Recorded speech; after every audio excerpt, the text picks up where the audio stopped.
नमस्कार प्यारे विद्यार्थियों, आज हम इस वीडियो में बात करेंगे कक्षा 8 की हिंदी की कार्यपुस्तिका के कार्यपत्रक 26 से 30 तक का हल देखेंगे। सबसे पहले बात करते हैं कार्यपत्रक 26 की। कार्यपत्रक 26 का पहला प्रश्न है कि सुनैना के गांव में अधिकतर लोग किसान और मजदूर है। आपके गांव में लोग क्या क्या काम करते हैं बताओ। तो मेरे गांव में अधिकतर लोग खेती करते हैं, पशुपालन करते हैं और कुछ लोग शहर में काम भी करते हैं। दूसरा प्रश्न है कि सुनैना के गांव की गलियां कच्ची होने के कारण बरसात के दिनों में उनमें कीचड़ हो जाता है। इस वजह से गांव के लोगों को क्या क्या परेशानियां होती होगी। तो गांव की गलियों से निकलना बहुत मुश्किल होगा। कीचड़ में मच्छर भी होते होंगे और कीचड़ से बदबू भी आती होगी। इस प्रकार की समस्या और परेशानी से गुजरना होता होगा। अगला है ग कि नीचे दिए गए वाक्यों को पढ़िए और कोष्टक में दिए गए शब्द का समानार्थी शब्द रिक्त स्थान में लिखिए। सूर्य पूर्व दिशा से उदय होता है। सुनैना के घर में बाजरा रखा है।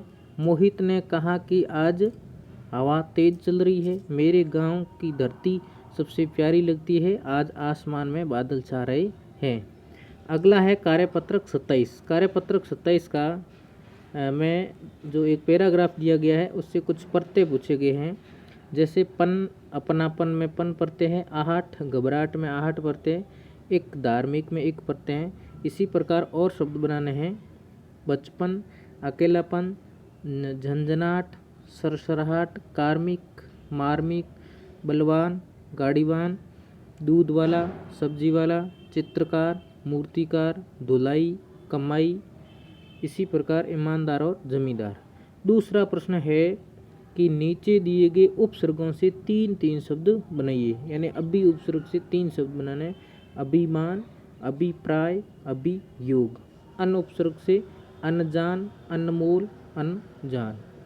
अगला है बदसूरत, बदनाम, बदबू। इस प्रकार से शब्द बनेंगे।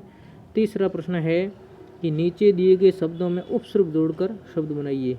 ज्ञान उपसर्ग जोड़कर वी उपसर्ग से बना विज्ञान। कर्म में सत उपसर्ग से सत्कर्म।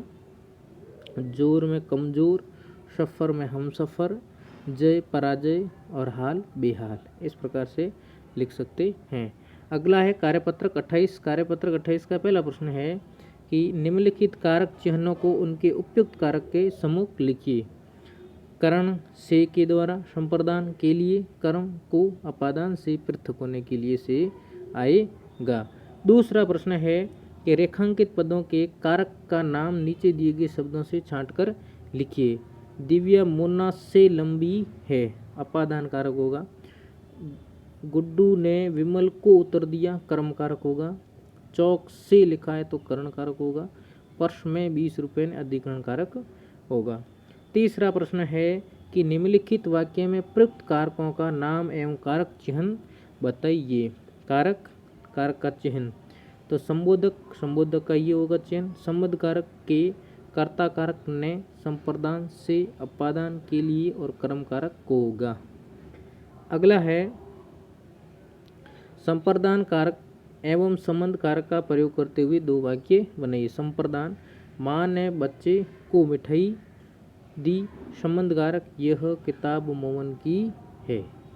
अगला है कार्यपत्रक 29। कार्यपत्रक 29 का पहला प्रश्न है कि कल्पना करो कि चिड़िया और आप आपस में बातचीत कर रहे हैं। चिड़िया के साथ हुई बातचीत को आगे बढ़ाइए। चिड़िया, भाई कैसे हो, इस प्रकार से पूछते हैं।